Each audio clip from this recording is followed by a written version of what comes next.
Bienvenidos. Hoy nos vamos a sumergir en el fascinante mundo de los trastornos de ansiedad. Piensen en esto como una guía avanzada, un recorrido profundo especialmente diseñado para quienes se están formando en psicología. El objetivo es muy claro: aprender a diferenciar, a ver esos matices sutiles que separan un trastorno de otro. Vamos a desglosar los criterios clave para entender de verdad estas condiciones tan complejas. A ver, esta es la gran pregunta, ¿no es cierto? La pregunta del millón para cualquiera que quiera dedicarse a la clínica. ¿Dónde trazamos la línea? ¿En qué preciso momento la ansiedad, que es una emoción completamente normal y que todos sentimos, cruza el umbral y se convierte en un trastorno clínico? Identificar ese punto de quiebre, esa justamente va a ser la brújula que guíe todo nuestro análisis de hoy. Bueno, para empezar, todos los trastornos de ansiedad, sin excepción, comparten un núcleo duro. Y ojo, no estamos hablando de los nervios antes de un examen. Hablamos de una combinación muy específica de tres elementos. Primero, un miedo o una ansiedad que son totalmente desproporcionados a la situación real. Segundo, cambios importantes en el comportamiento como empezar a evitar lugares o personas. Y tercero, y esto es crucial, que todo esto causa un problema real y significativo en la vida diaria, ya sea en el trabajo, con los amigos o en los estudios. Muy bien, vamos a empezar a clasificarlos. El primer gran grupo que vamos a analizar son aquellos trastornos donde el miedo, por así decirlo, tiene nombre y apellido. Es decir, la ansiedad se dispara por algo muy específico, algo externo, un objeto o una situación concreta. A primera vista, podrían parecer los más sencillos de diagnosticar, pero, cuidado, no hay que subestimar su complejidad. Pensemos en la fobia específica. Aquí el disparador es súper claro y la reacción es ¡boom!, inmediata. Alguien con fobia a las arañas no es que piense ¡uy, qué feas son las arañas! No. Es ver una y sentir un pánico intenso, abrumador, en ese mismo instante. Y la consecuencia lógica, por supuesto, es que hará todo lo humanamente posible por evitar encontrarse con una. Y aquí es donde entran en juego los especificadores.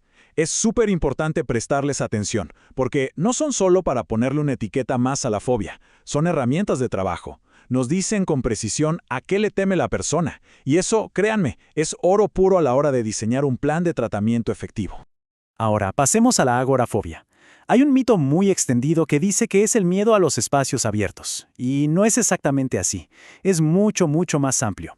Puede ser el transporte público, una fila en el supermercado, un cine. ¿Qué tienen en común todos estos lugares tan distintos? El miedo central es a no poder escapar fácilmente o a no recibir ayuda si algo malo pasa. Y aquí, por favor, muchísima atención, porque esta es una de esas distinciones que definen a un buen clínico. Una fobia situacional a los ascensores es miedo al ascensor. En la agorafobia, el miedo es a tener un ataque de pánico dentro del ascensor y no poder salir de ahí. ¿Se ve la diferencia? El foco del miedo es completamente otro, y entender esto lo es todo para llegar a un diagnóstico preciso. Muy bien, dejamos atrás los miedos a objetos y lugares y nos metemos en otro terreno completamente diferente. En este siguiente grupo de trastornos, el foco de la ansiedad se desplaza. Ahora, el problema ya no es una araña o un ascensor, el problema son las otras personas, o para ser más exactos, el miedo a ser juzgado por ellas.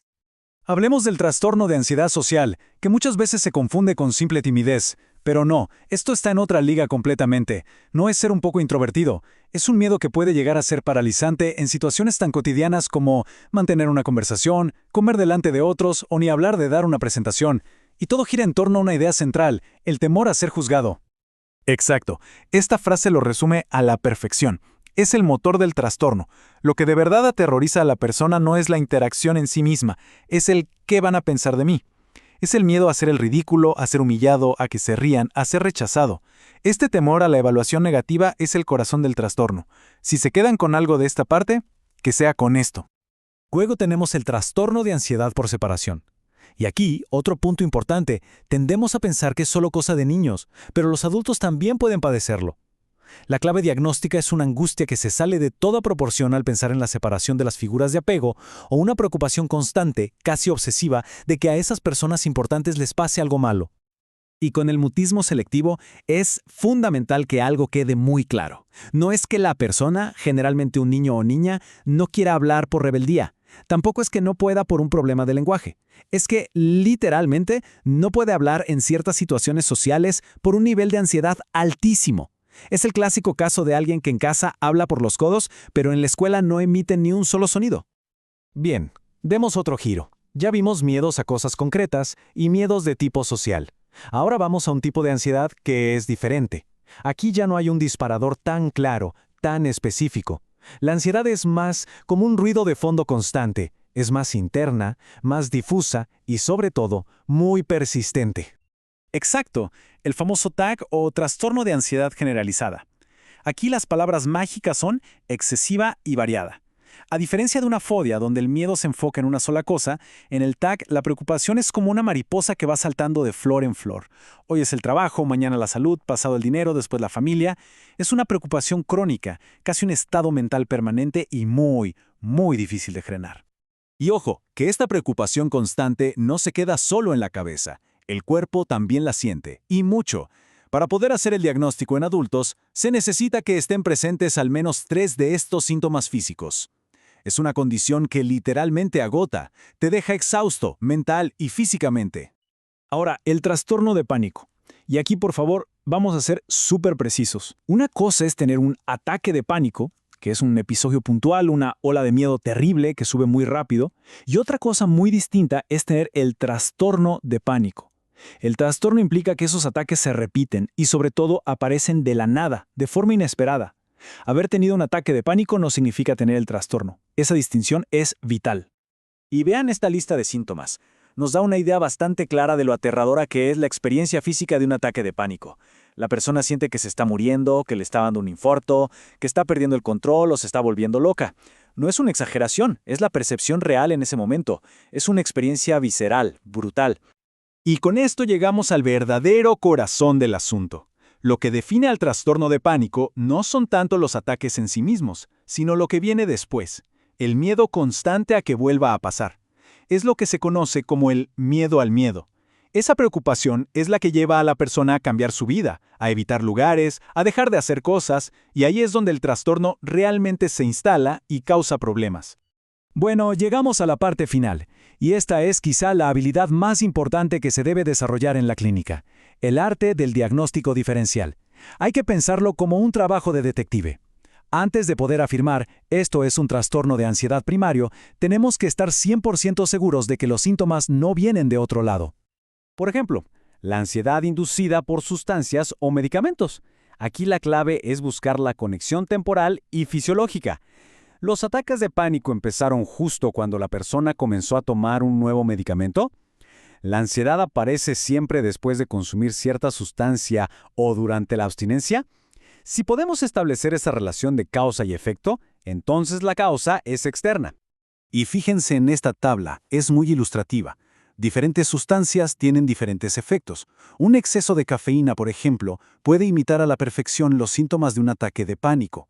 La abstinencia del alcohol o de ciertos sedantes puede generar una ansiedad terrible. Por eso, preguntar por el consumo de sustancias no es opcional, es una parte indispensable de toda evaluación. Y lo mismo pasa con otras condiciones médicas. Esto es importantísimo. Problemas de tiroides, ciertas arritmias cardíacas, problemas del oído interno, todo eso puede dar síntomas que son prácticamente idénticos a los de un trastorno de ansiedad.